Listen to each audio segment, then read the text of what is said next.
Computer science videos here today to show you guys in tutorial 6 how to post a video to Instagram using your iPhone.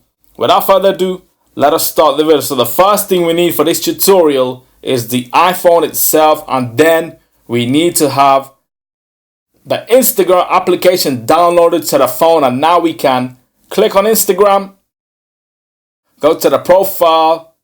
We are now going to post a video. Go to the square with a cross inside. Click on this, and now we need a video, which I did pre-record for this video.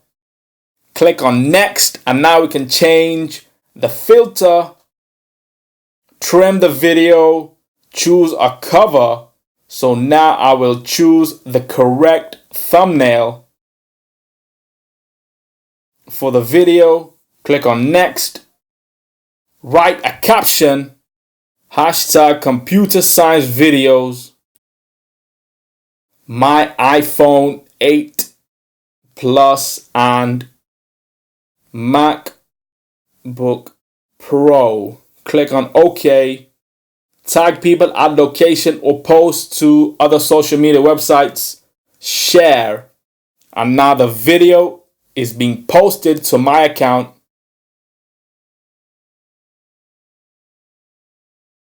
Here is the video being played.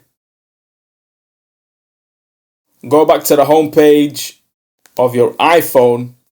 That's it for this video. I'll see you guys in my next tutorial. Thanks for now.